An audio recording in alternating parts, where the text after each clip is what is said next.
I never thought survival could feel this shameful. Not the kind of shame that comes from being poor, though I knew that well enough. Not the shame of wearing the same jacket 3 winters in a row, or eating plain rice because the debt collectors had already taken everything else worth taking. No. This shame was different. It lived in my body, quiet and corrosive, in the space between what I remembered and what I wished I could forget. My name is Ryu Seoin, 23 years old. An Omega who learned early that being one in this city was either a death sentence or a leash.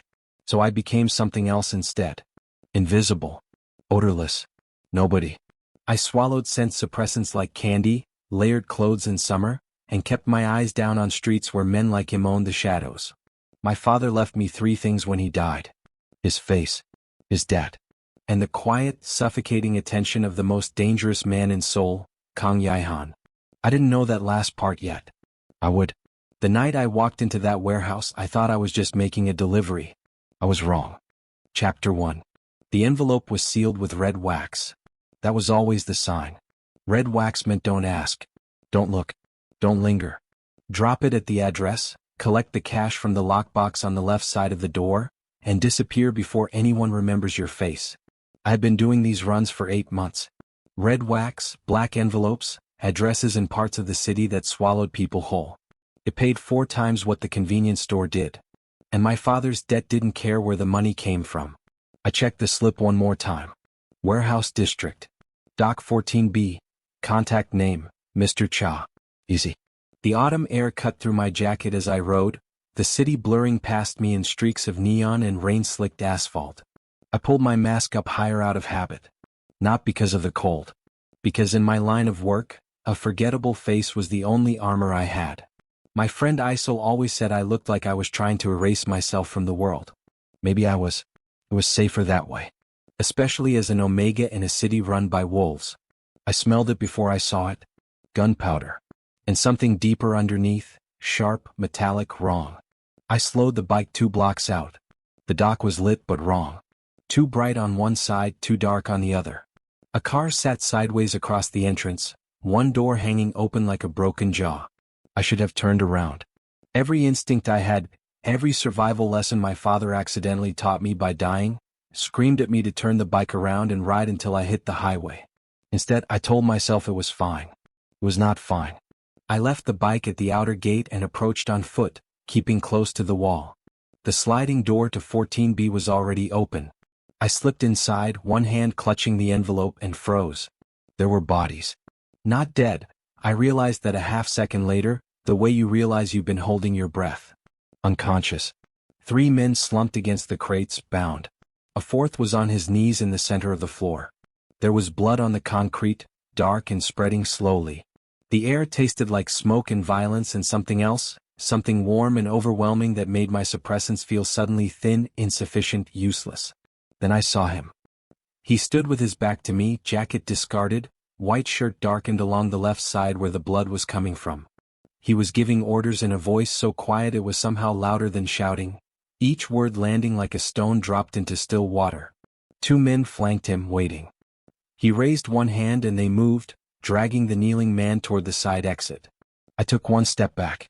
The envelope crinkled. He turned. I have tried many times since to describe what it felt like when Confronting Yaan looked at me for the first time. But language was built for ordinary things. This was not ordinary. His eyes were the color of deep water before a storm, not black, not gray, something between the two that had never learned the word warm. His jaw was cut clean, his face too still, the kind of still that didn't mean calm. It meant contained. It meant everything underneath was being held by force. He looked at me the way a man looks at something unexpected. Not afraid. Interested. "You're not Cha," he said. My throat had stopped working. I lifted the envelope like an offering or maybe a shield. "Delivery," I whispered. I have a delivery for Mr. Cha." Something crossed his face. Not quite a smile. Something colder. "Mr. Cha," he said slowly, "is indisposed." Then the lights went out. The explosion hit the far wall like a fist, the concussive force throwing me sideways into the crates. Dust and debris rained down. Men were shouting, different voices from outside closing in. Arrival hit. I understood that much even through the ringing in my ears. Sung Chen's crew. I had heard whispers in the courier circles, rumors of a war building between the syndicates, and I had told myself it had nothing to do with me. Everything has something to do with you, my father used to say, when you owe the wrong people. Strong hands grabbed my arm in the dark, pulling me hard. Move, Yihan's voice, close and low, directly at my ear.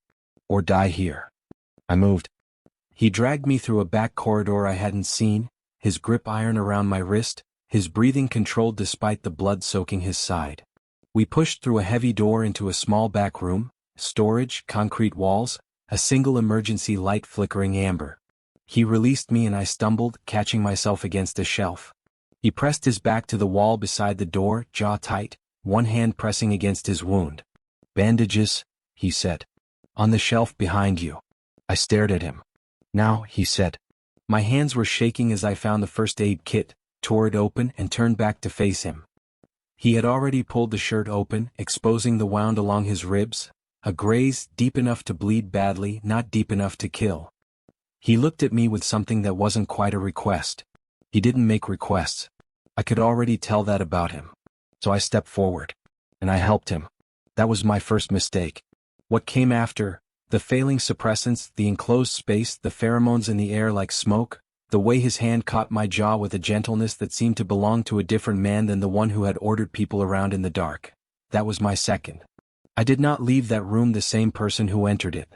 And 8 weeks later, sitting on the floor of my apartment bathroom with a test in both hands and Maki meowing softly outside the door, I understood exactly how much that night was going to cost me. The result did not blink. Did not waver. 2 lines. No. No, no, no. I pressed my back against the wall and slid down slowly until I was sitting on the cold tile, arms wrapped around my stomach, the test still in my hand.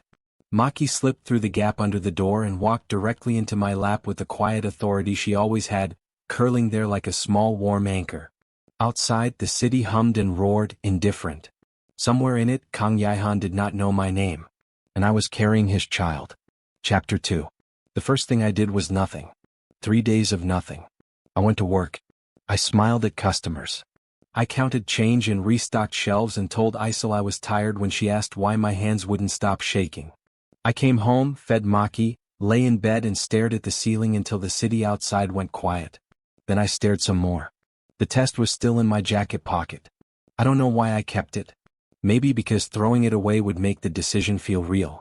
Maybe because some part of me, the part that had survived my father's death and his debt and 3 years of courier runs through dangerous streets, needed to hold the evidence of one more impossible thing and say, see, look what you're still standing through. Maki slept on my chest those nights. Her purring was the only thing that felt normal. On the 4th day I let myself feel it. I sat on the kitchen floor with my back against the cabinet, knees pulled to my chest, and I cried until there was nothing left. For the baby I didn't plan. For the father who wouldn't know. For my own father, who left me in debt to the very syndicate that now had a claim on my body without even knowing it. For my mother, who died when I was 12 and never got to tell me what to do when life became this specific kind of catastrophic. Maki sat in front of me and watched with enormous, patient eyes. One step at a time, she seemed to say. Easy for you, I whispered. Nobody's carrying your child. She blinked slowly and headbutted my knee. I laughed despite everything. It sounded broken, but it was real. I told Isil on a Thursday. She worked the morning shift at a 24-hour pharmacy 3 blocks from my apartment, which meant she had access to every prenatal resource known to medicine and the emotional range of someone who had seen every variety of human crisis walk through those doors at 3 a.m. She was the only person in my life who knew I was an Omega. The only person who knew about the courier work. The only person I trusted with anything that mattered. She stared at me across the pharmacy counter for a long time after I told her. Then she said very carefully, the father. Gone? I said. Gone as in left or gone as in? Gone as in he doesn't know I exist. She absorbed this. Sioen. Who is he? I looked at the vitamin display behind her head. The silence stretched long enough that she understood I wasn't going to answer. She had known me long enough to know when a wall had gone up. Okay, she said finally, exhaling. Okay. Here's what we're going to do. She reached under the counter and began placing things in front of me with quiet efficiency. Prenatal vitamins. A folded pamphlet. A small bottle of ginger supplements for nausea. You're going to take these. You're going to eat real food. And you're going to tell me if anything changes? Anything? Yes. My throat tightened.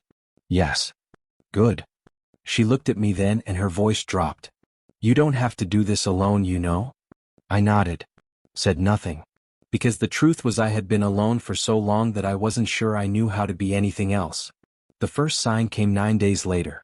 I was leaving campus after my morning lecture, head down, one hand pressed discreetly against my lower stomach, a habit I had already developed without noticing, when I felt it. That particular quality of stillness that meant someone was watching. I had learned to feel it in this job. It was different from ordinary curiosity, different from the way people sometimes glanced at the quiet Omega who always sat in the back row. This was deliberate. Focused. I looked up slowly. Across the street, a black car sat idling at the curb. Tinted windows. No plates visible from this angle. It had been there when I arrived 2 hours ago. I remembered it without knowing I had noticed it. My body had catalogued it the way it catalogued all potential threats, quietly, automatically, beneath the surface of conscious thought. As I watched, the window lowered 2 inches. Someone looked out. I didn't see a face. I didn't need to. The quality of that gaze, patient, assessing, the gaze of someone who already knew where I lived and was simply confirming a detail, made my blood go cold. I turned and walked in the opposite direction. Steady pace. Don't run. Running told them something was wrong. I slipped into the campus bookstore, moved through the stacks to the rear exit, and came out on the side street, heart slamming against my ribs. That night I told Isil.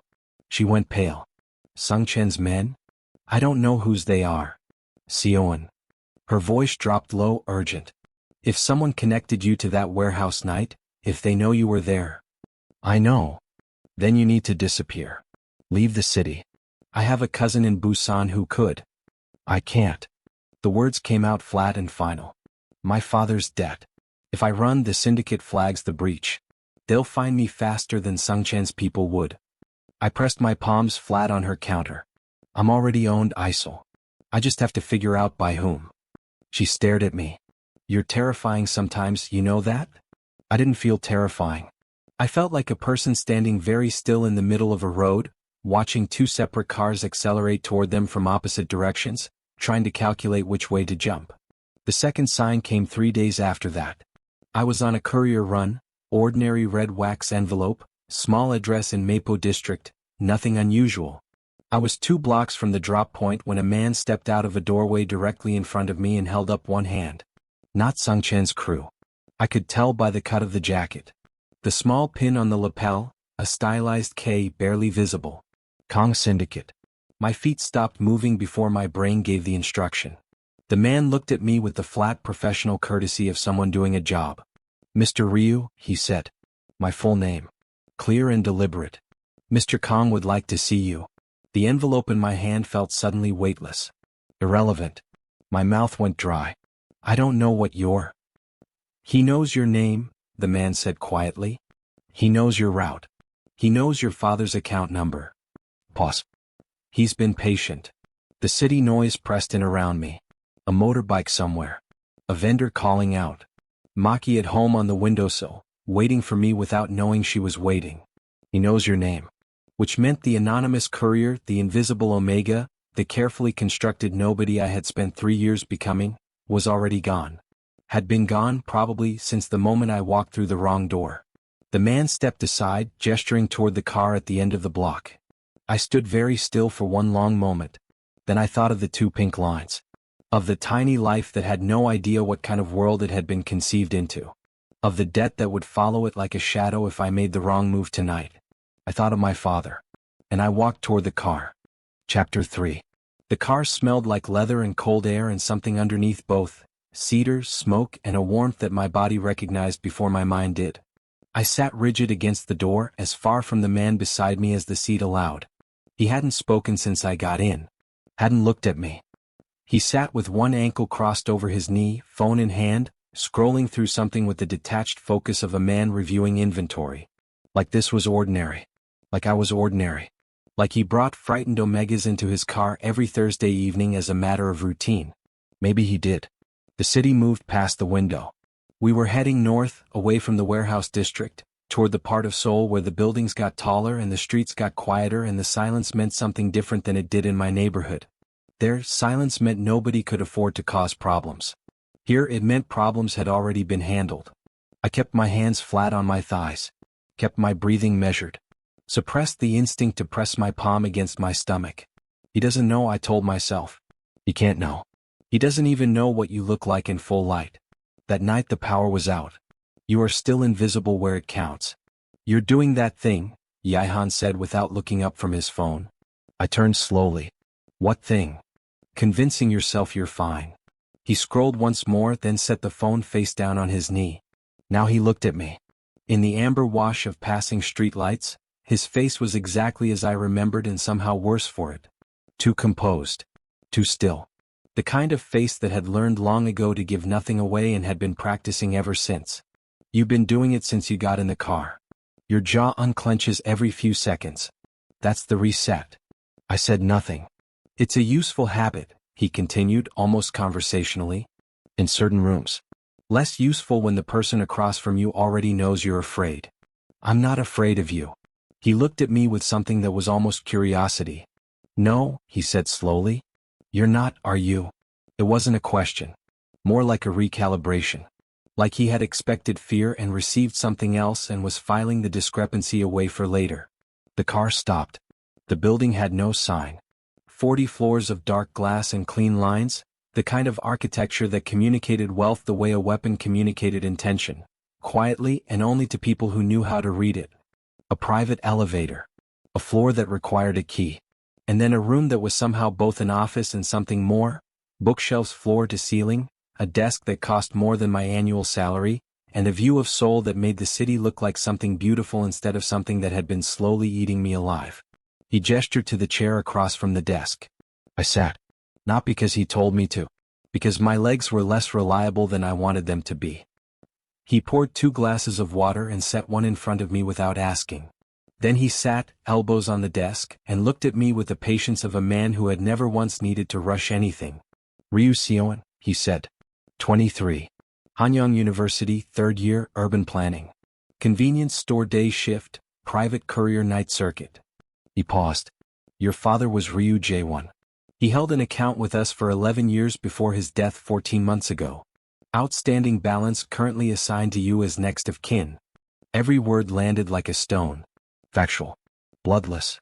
My whole life reduced to a ledger entry. I know what I owe, I said. I'm sure you do. He tilted his head slightly. What I want to understand is why you were at Dock 14B the night of the Sungcheon raid. I had a delivery. For Mr. Cha. Yes. Mr. Cha has been on Sungcheon's payroll for 6 weeks, Yaan said simply. Which means the delivery you were carrying that night was either bait or a message or both. And you walked right into the middle of it. The water glass was cold against my fingers. I wrapped both hands around it. I didn't know that. I know you didn't. Something shifted in his expression. Almost imperceptible. That's the only reason you're sitting across from me instead of being questioned by Shin Do-ah in a considerably less comfortable room. I thought about asking who Shin Do-ah was. Decided I already knew enough things that frightened me. Then what do you want? I asked. He was quiet for a moment. In the silence I heard the city far below, muffled and distant, and the sound of my own heartbeat which was doing things I resented it for. You were there that night, he said carefully. You saw things. That makes you a variable in a situation I prefer to keep controlled. He paused. It also makes you a target for Sungcheon. His men have been watching you for 11 days. My stomach dropped. 11 days. I had noticed them 9 days ago and thought I was being paranoid. I'm aware, I said because I refused to let him see how that number landed. His eyes moved over my face. Reading me the way he had in the warehouse, not unkindly but completely. Like my expressions were a language he was translating in real time. You're good at this, he said quietly. At what? Surviving things that should have broken you. The words hit somewhere I wasn't prepared for. I looked away jaw tight. I'd like to go home. In a moment. He leaned back and his voice shifted, still controlled but with something underneath it now that I couldn't name. Something that didn't belong in a room like this on a man like him. That night in the warehouse. I need you to understand that I was. Don't? The word came out before I could stop it. Sharp and flat and final. He stopped. I kept my eyes on the window. On the city. On anything that wasn't his face. Whatever you're about to say about that night, don't say it. It won't change anything. It won't make anything easier. So please. My voice was steady. I was proud of it for that. Just tell me what you want from me and let me go. The silence that followed was long and textured and full of things neither of us said. I want to clear your father's debt, he said finally. I turned to look at him. He met my gaze without flinching. Full balance. Clear. Immediately. My mouth had gone dry. Why? Because you're carrying a variable I can't afford to leave unprotected in open territory while Sung Chen is running surveillance on you. He said it evenly. Practically. The way you'd explain a business decision. If something happens to you because you were at my warehouse on my business and I did nothing, that's a liability. This is a practical arrangement. I stared at him. The debt that had eaten 8 months of my life, that I had swallowed suppressants and ridden through rain and cold for, that had kept me in this city when every instinct said run, gone. Just like that. Practical arrangement. Something about the casualness of it made me angrier than anything else had. And what do I owe you for that? I said carefully. Nothing. His eyes held mine. That's not how I want this. The air in the room changed. Quiet and charged, the way it had been in that back room in the warehouse before everything went wrong. My body remembered it before my mind caught up and I hated myself for it. I pressed my feet flat against the floor. Anchor. You don't even know me, I said. I know your name now. His voice had dropped, and the composure was still there but something behind it was leaning forward, pressing against the glass of his control. I've been trying to learn the rest. My chest tightened painfully. He doesn't know, I told myself again. He doesn't know about the child. He's talking about the debt. About variables and liabilities and practical arrangements. That's all this is. I stood. I need to think about it. He didn't try to stop me. He stood as well, and for a moment we were both upright on opposite sides of the desk, and the distance between us felt simultaneously enormous and not nearly enough. Sion, he said. It was the first time he had used only my given name. No surname prefix. Just those 3 syllables, in that voice, and it did something to the carefully constructed architecture of my composure that I absolutely could not afford. I looked at him. Be careful going home, he said. Shin Doa's men will follow until you're clear of Sung Chan's radius. Don't try to lose them. A beat. They're on your side. Tonight. Tonight I noticed. Not always. I nodded once and left. In the elevator going down, I pressed my back against the wall and finally let my hand rest over my stomach. In the lobby's cold marble and silence, I stood still for 10 seconds and breathed. He had called me by name in a voice that sounded like someone handling something they were afraid to drop. He had offered me everything I needed and asked for nothing. And he still didn't know that the most important variable of all was growing quietly, invisibly, in the space between us. I stepped out into the night. Behind me, 40 floors up, I felt, or imagined, him still standing at the window, watching me disappear. Chapter 4. I took the vitamins Isil gave me. I ate real food. I slept on my left side because a pamphlet told me to. I did all the practical, sensible things a person does when they have accepted a situation they cannot change. What I did not do was call Kang Yaihan. 3 days passed. Then 5. Then 8. The debt clearance paperwork arrived in a plain envelope slid under my apartment door. No sender name, no note, just the stamped documentation that said Ryu Jaewon's account had been settled in full. I sat on the floor and held it for a long time. Maki walked across it twice, unimpressed. I told myself it changed nothing. He had called it a practical arrangement. I was a variable he was managing. The debt was cleared the same way you'd oil a squeaky hinge. Not out of care, out of preference for things running smoothly. I was almost convinced. Almost. Isil noticed on the 9th day. She noticed the way she always noticed things, sideways, quietly, while pretending to organize a display of cold medicine. You're thinking about him, she said. I didn't ask who she met. That would have required energy I didn't have. I'm thinking about rent, I said. You're doing the jaw thing. I don't have a jaw thing. Sion. She turned and looked at me directly. I've known you for 4 years. You have at least 7 distinct jaw things. This one is the one where something is happening that you want and you're punishing yourself for wanting it. I stared at a box of antihistamines. He cleared the debt, I said finally. She was very still. The debt. All of it. She set down the cold medicine slowly. Sion. That's a transaction.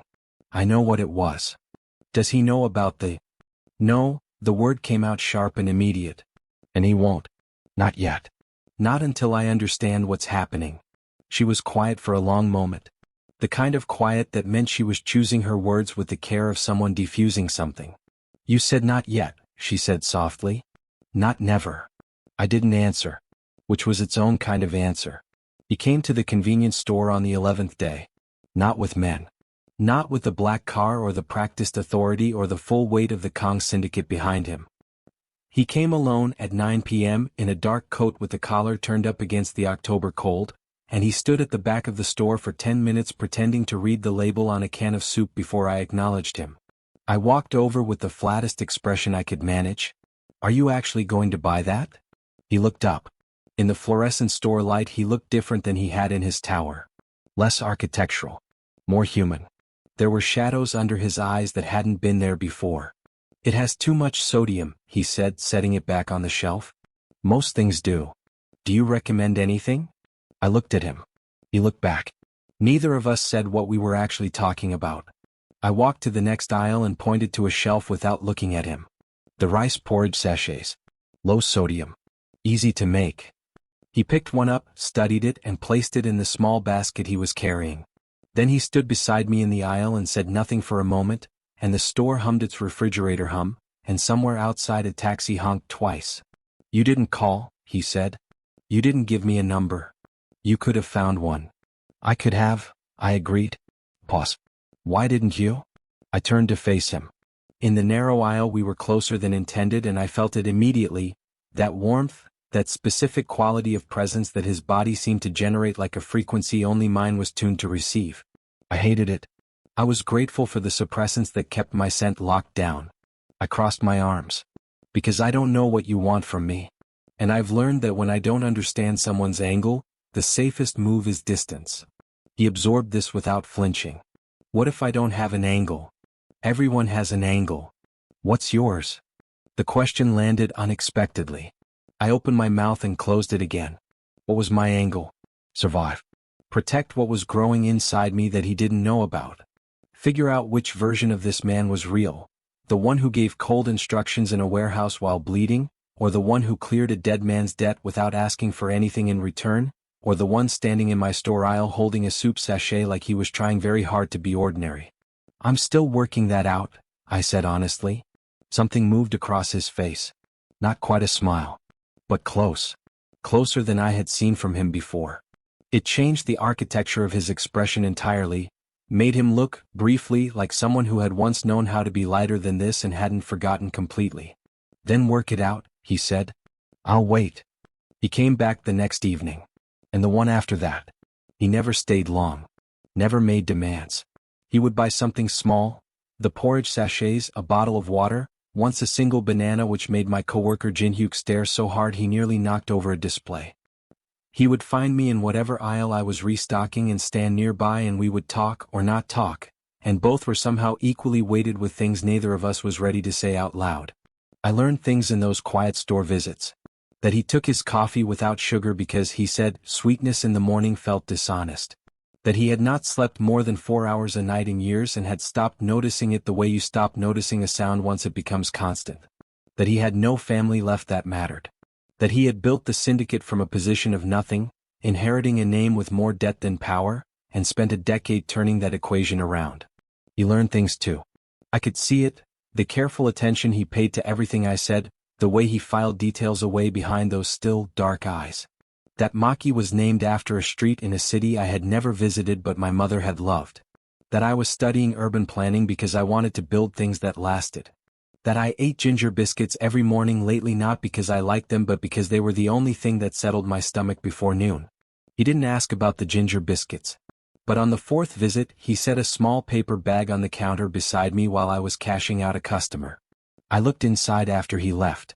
A dozen ginger biscuits from the bakery 2 streets over. Still warm. I stood at the register and held the bag and felt the wall I had been building between us develop its first serious crack. The threat arrived on a Tuesday. I was closing up, the store empty, Jinhyuk already gone, when my phone buzzed with an unknown number. I almost didn't answer.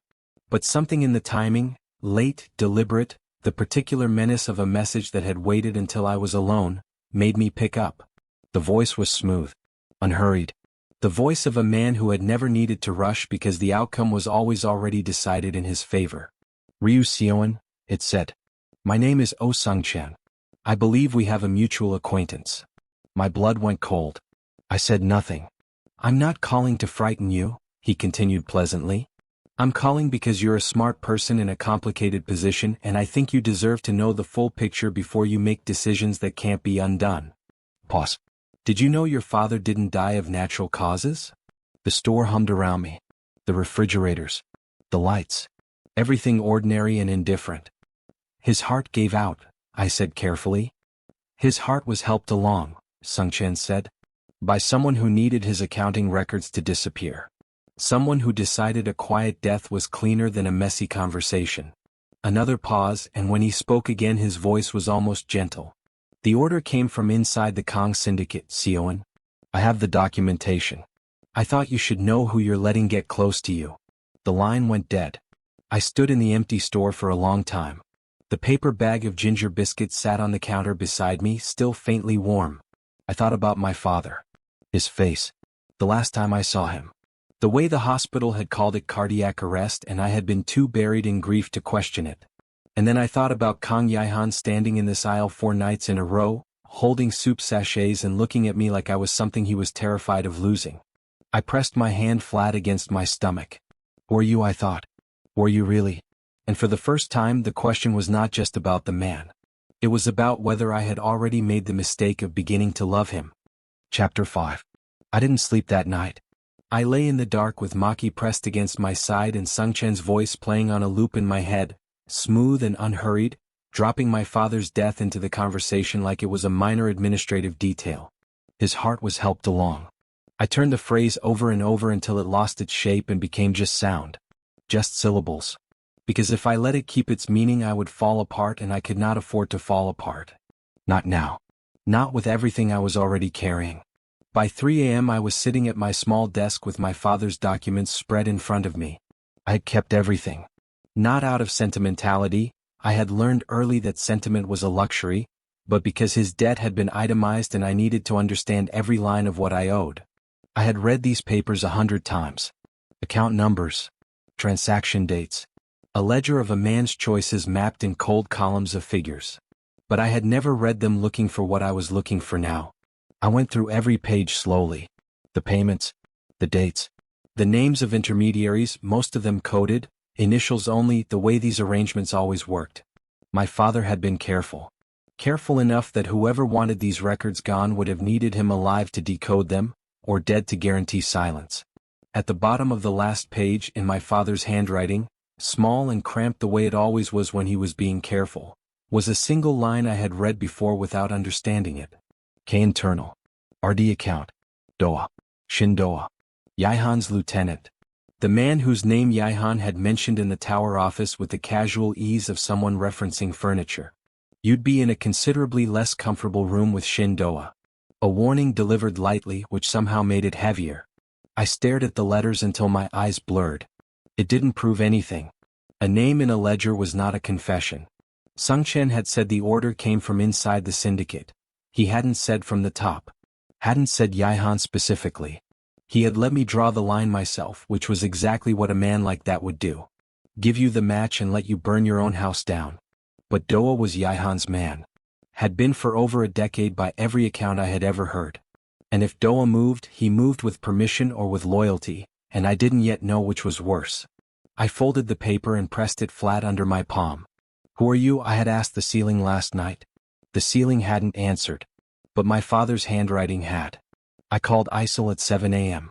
She picked up on the second ring, which meant she had been awake, which meant she already knew something was wrong the way she always knew.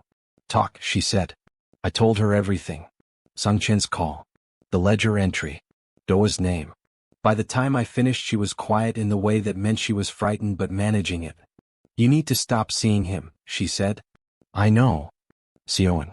Whatever this is between you two, whatever you've been telling yourself it isn't, it has to stop. If his man ordered your father's death." "I don't know that yet. Does it matter? You're pregnant with his child. If he finds out and he's the kind of man who—" "I don't know what kind of man he is." My voice came out quieter than I intended. More honest than I wanted. "That's the problem, Isil. I don't know. I keep looking at him and seeing two different people and I can't tell which one is real." She was silent for a long moment. When she spoke again, her voice was gentle in the particular way that meant she was about to say something I didn't want to hear. "Maybe they're both real," she said. "Maybe that's exactly the thing you need to be most afraid of." I closed my eyes. She was right and I hated her for it. He came to the store that evening. I saw him through the window before he entered. Dark coat, collar up, the familiar unhurried way he moved through space as though the city rearranged itself around him rather than the other way around. My heart did the thing I had given up trying to stop it from doing. Then I thought of my father's handwriting and it steadied. I was restocking the back shelf when he found me. He set a basket down nearby and picked up a can, studied it, set it back. Our routine. Ordinary and weighted and built out of nothing over 11 days without either of us acknowledging it was being built. "You're quiet tonight," he said. "I'm always quiet. Not like this." He turned to look at me fully. Reading me the way he did, that careful, unrelenting attention that I had stopped trying to deflect. "What happened?" I kept my eyes on the shelf. Cans of broth. Even lines. "I need to ask you something." "Then ask." I turned and faced him. In the fluorescent light he looked back at me with those still dark eyes and I searched them for something. Guilt, evasion, the particular blankness of a man managing a lie, and found nothing I could name. Which meant nothing. Men like him were built to show nothing. "Shindoa," I said. "What does he do for you?" Something changed. Barely perceptible. A fractional stillness in his already still expression, a quality of attention that sharpened. "He manages operations," he said carefully. "Why?" "Internal operations. Among other things." His voice had shifted. Not colder exactly. More precise. "Sioan. My father's name was in a ledger," I said. My voice was steady. I had practiced this. In the same entry as an internal Kong account and Doa's name. "My father died 14 months ago of what the hospital called cardiac arrest." I held his gaze. "I got a call last night from Oh Sung-chan." The name landed like a stone in still water. His jaw tightened almost imperceptibly. "He told me," I continued, "that my father's death wasn't natural. That the order came from inside your organization." I tilted my head slightly. "So I want you to look at me right now and tell me what you know about how my father died." The silence between us was the longest yet. His expression didn't collapse. Didn't perform. He looked at me with something that was deeply, quietly pained, and that was almost worse than anything else he could have done because it meant he already knew what I was about to learn. "Sit down," he said. "I'd rather stand." "Sioan. Please sit down."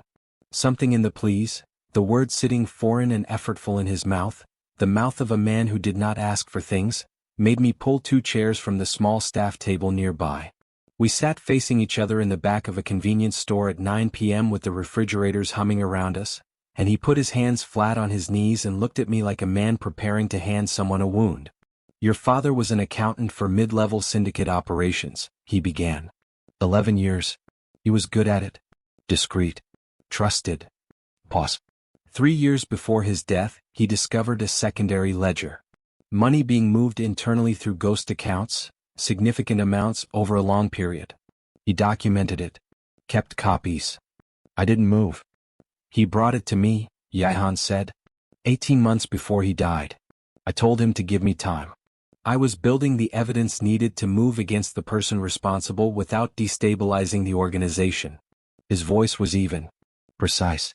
The voice of a man reporting facts he had carried for a long time. I told him to stay quiet and stay safe. And Doa found out he had spoken to me. He held my gaze without flinching. Doa was the one running the ghost accounts. Had been for 6 years. Your father was the only person outside the two of us who knew. The refrigerators hummed. A car passed outside. Ordinary sounds at the end of the ordinary world. Did you order it? I said. No, the word was immediate and absolute. No, Sion. I did not. But you knew. After a long pause. Yes. The single syllable hit me somewhere deep and structural. Like a load-bearing wall taking impact. You knew how my father died and you let me walk into your office and sit across from you and talk about debt clearance as though, my voice cracked. I pressed my lips together hard. As though it was a transaction. There is no way to have told you that, he said quietly, that would not have destroyed any possibility of you trusting me. And I needed you to trust me. Because Doa knows you exist now. Knows you were at the warehouse. And if he understood what your father had documented and why it mattered. I'm a loose end, I said flatly. Like my father was. No, he leaned forward, his voice dropping, urgent in a way I had not heard from him before. The composure was still there but something underneath it was pressing hard against the surface. You are not a loose end to me. You have not been since the moment I found out your name. Then what am I? He looked at me. Steady. Stripped of all the architecture of control he usually wore. You're the only thing in the last year that has made me feel like the things I've done and allowed and failed to prevent might still be answerable for, he said. That there is still something worth protecting. The words fell into the silence between us and stayed there. I looked at him for a long time. At the tiredness behind his eyes. At the set of his jaw and the hands flat on his knees, controlled but not relaxed, never relaxed. At the man who had failed my father and cleared his debt and come back night after night to stand in an aisle with a soup sachet and learn what kind of biscuit settled my stomach. Both real. Isil had said. Both real. I pressed my hand flat against my stomach beneath the hem of my work apron. The gesture was private. Automatic. I thought I had hidden it. But his eyes dropped. Just for a fraction of a second. And when they came back to mine they were different. A question forming behind them that wasn't ready to be spoken yet. He had noticed. My heart stopped. I have to finish my shift, I said. Standing. Moving. Sion. I need to think. I was already behind the counter, putting distance and a register between us, my hands trembling where he couldn't see them. I'll call you. I'll find the number and I'll call. I looked up and my voice came out honest in a way I couldn't control. Give me a night. Please. He stood slowly. Looked at me across the counter with those eyes that had learned to read me faster than anyone ever had. One night, he said. He left. The door chimed behind him. I pressed both palms flat on the counter, leaned my weight onto them and breathed. He had noticed. And now the clock I had been managing so carefully was no longer mine to control. Chapter 6. I called him at midnight. Not because I had decided anything. Not because the night had given me clarity or resolution or any of the clean conclusions that people in stories arrive at when they sit alone long enough. I called him because Maki had fallen asleep across my feet and the apartment was so quiet I could hear the specific frequency of my own fear, and because somewhere between 10 p.m. and midnight I had stopped being able to pretend that one more day of silence would change anything. He picked up on the first ring. I know, I said. Pause. What do you know? I know you noticed. At the store. I pulled my knees to my chest, my back against the headboard, Maki a warm weight at the foot of the bed. I'm not going to make you ask.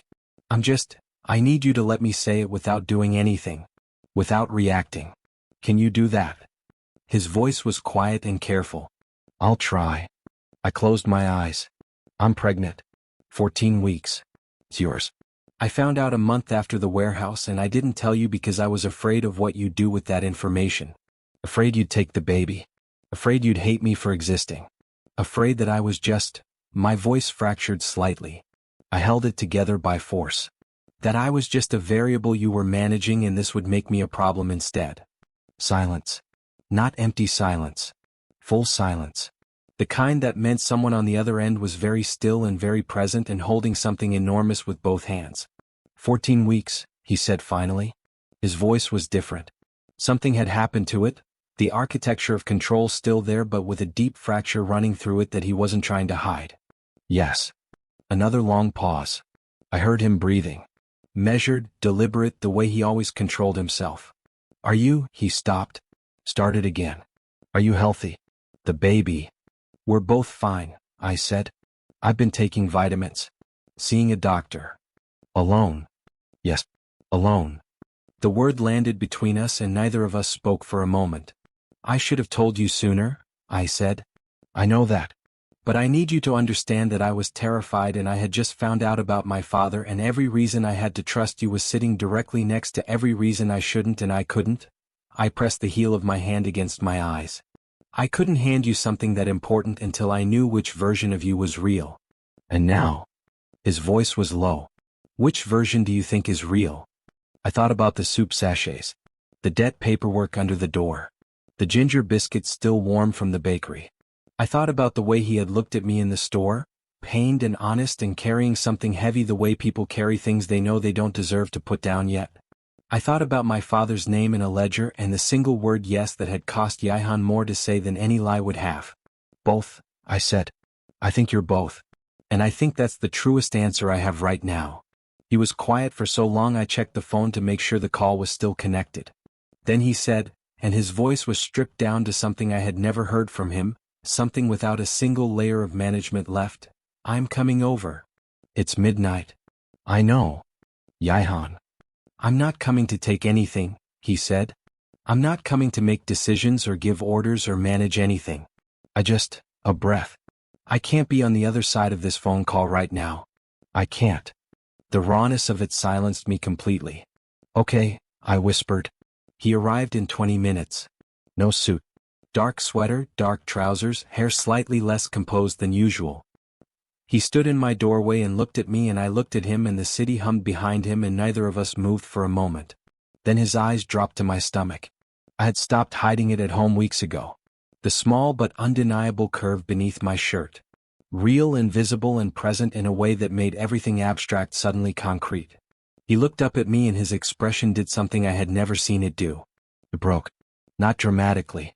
Not with any of the theatrical grief that lesser people performed. Just, quietly, privately, it let something through that it had been holding back and whatever that something was, it made him look very young and very undone and completely unlike the man who ran the most feared syndicate in Seoul. I stepped back from the door. Come in. He entered slowly, looking around my small apartment with careful attention. The peeling paint. The cheap lamp. The stack of textbooks on the desk beside the prenatal pamphlets I had stopped trying to hide. Maki appeared from the bedroom, assessed him from 4 feet away, then walked directly to his feet and wound around his ankles. He looked down at her, startled. She doesn't do that, I said quietly. You said. He bent down slowly and held out one hand. Maki butted her head against his knuckles with complete authority. Something moved across his face, not quite a smile, but the ghost of one, brief and unguarded. He straightened and looked at me. Can I? He gestured toward the couch. I nodded. We sat. Not close. The careful distance of two people who had not yet negotiated new terms. Tell me about the doctor visits, he said. So I told him. The first appointment, the heartbeat on the monitor that had made me grip the paper sheet of the examination table until it tore. The due date. The things they had checked and the things that were normal and the iron supplements added to the vitamin list because my levels were slightly low. He listened to every word with the same focused attention he gave everything, and I watched him take it in, all of it, all the weeks I had navigated alone, and absorbed the weight of it without deflecting. I should have been there, he said when I finished. Quiet. Not accusatory. You didn't know. I should have found a way to know. His jaw tightened. I should have been the kind of person you felt safe enough to tell. The honesty of it moved through me like something warm and destabilizing. I looked at my hands. You're here now. I'm here now, he agreed. We were quiet for a moment. Maki had climbed into the space between us on the couch and settled there with the proprietary ease of someone who had decided a matter was resolved. What happens with Doa? I said. His expression shifted. Back into the colder register. The man who managed things. I've been building the case against him for 14 months. Since your father. He looked at me steadily. I wanted it clean. Irrefutable. Enough to remove him without fracturing the organization and leaving it exposed to Sungchan. Pause. I'm close. How close? Days. Maybe a week.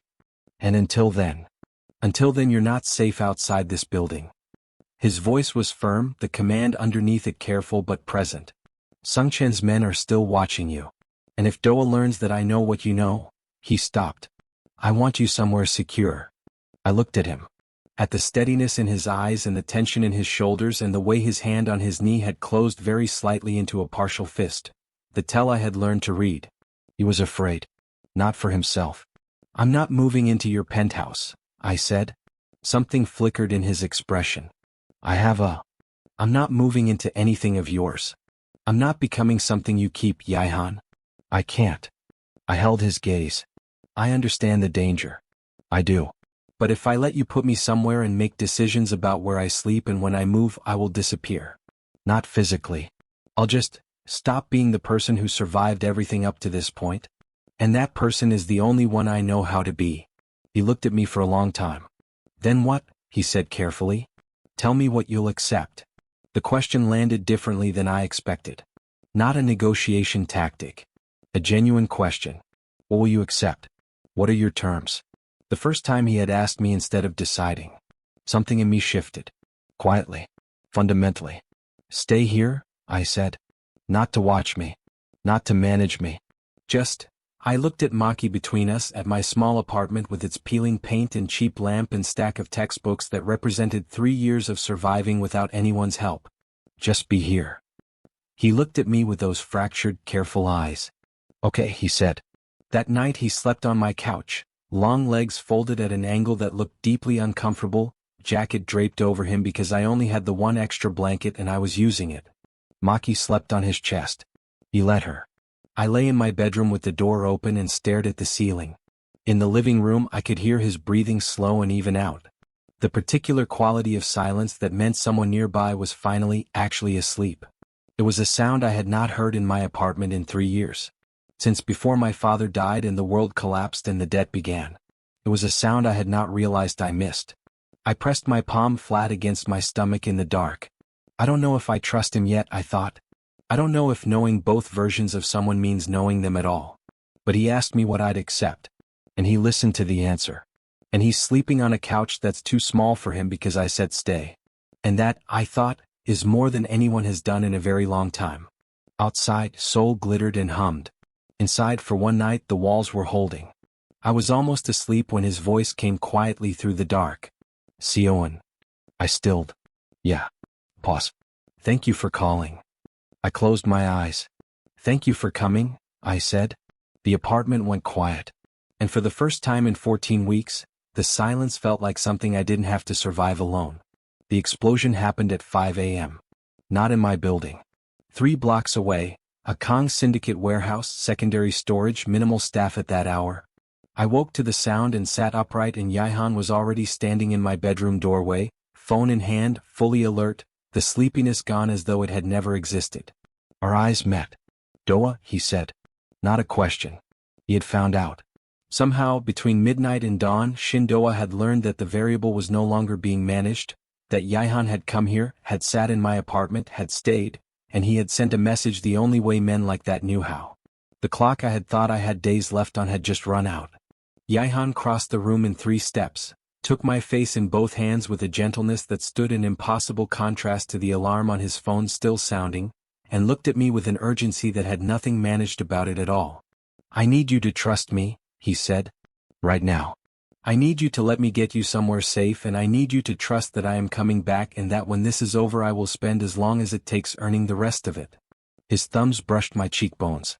Can you do that? Outside, sirens were beginning. Maki was at my feet, tense and alert. I looked at him. At both versions of him, present simultaneously, the dangerous man and the one who had slept on my couch and thanked me for calling and held my cat like she was something worth being careful with. I took his wrist in my hand. Steady. Come back, I said. That's the condition. You come back. His eyes held mine and something in them settled. Decided. I'll come back, he said. I promise you. Chapter 7. They took me to Isil's. Not a syndicate safe house. Not his penthouse. Isil's, because I had asked and because he had listened, and because in the end it was the one place that felt like mine. Yahan's man Jisoo, young, quiet, with the careful eyes of someone trained to notice everything, sat outside her door without a word while inside Isil held both my hands and didn't say I told you so even once, which was the truest measure of how frightened she was. I sat on her couch with Maki in my lap and my phone in my hand and I waited. Isil made tea I didn't drink. She turned the television on and muted it so we could watch the news ticker without the noise. By 7 a.m. the warehouse explosion was already being reported as a gas leak. The syndicate's reach into city media was apparently efficient even before breakfast. By 8 a.m. there was nothing. No updates. No calls. By 9 a.m. I had stopped pretending I wasn't watching the door. "He said he'd come back," Isil said carefully. "I know what he said. Do you believe him?" I looked down at Maki. At my hand resting over my stomach. At the small, unresolvable fact of a life that was half mine and half his and entirely its own thing. Indifferent to the danger and the history and the complicated architecture of two people trying to find solid ground. "Yes," I said. And meant it. That's the terrifying part. I believe him. He called at 11 a.m. One sentence. "It's done."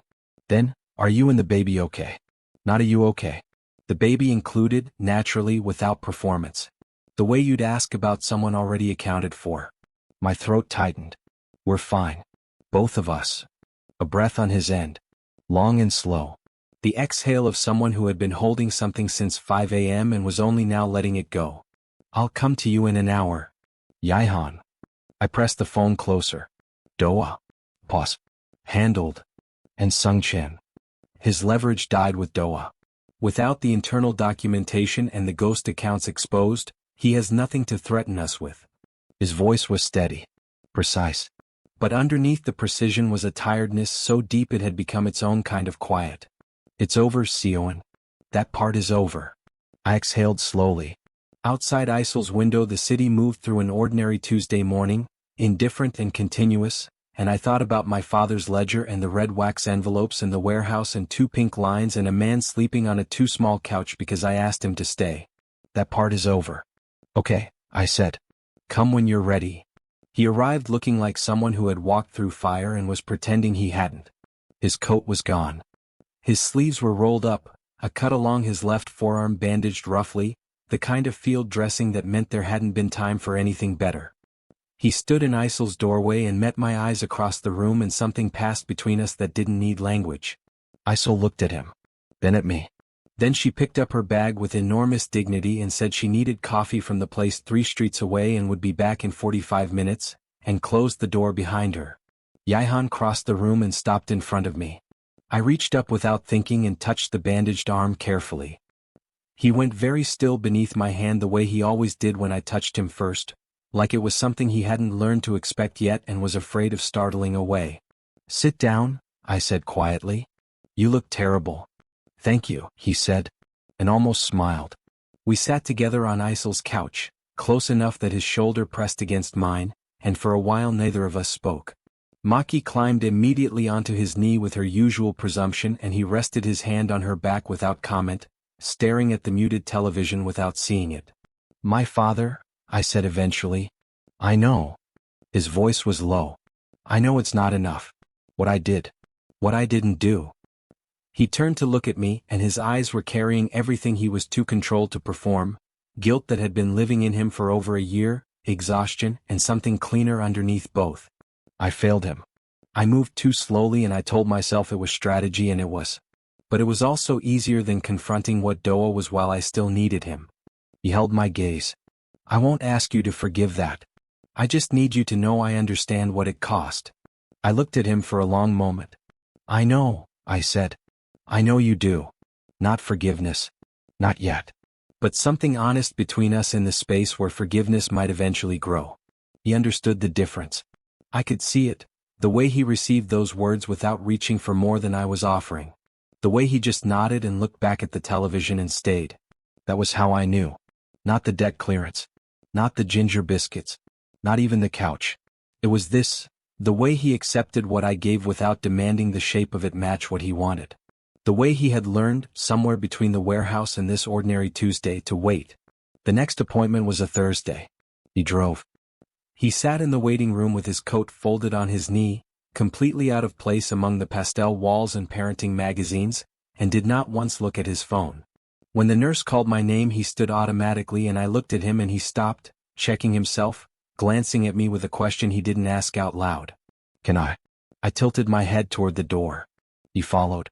In the small examination room, the doctor spread cold gel and moved the transducer, and the sound filled the space. That rapid, underwater rhythm I had been listening to alone for 3 months. Steady and fast and impossibly real. I heard Yihan stop breathing beside me. I turned to look at him. The most composed man I had ever met was standing with both hands very still at his sides and his eyes fixed on the monitor and his jaw working silently around something he couldn't get out. Strong heartbeat, the doctor said cheerfully, noting something on her chart. I reached sideways and found Yihan's hand. His fingers closed around mine immediately. Tight. Like something anchoring in a current. He didn't look away from the screen for a long time.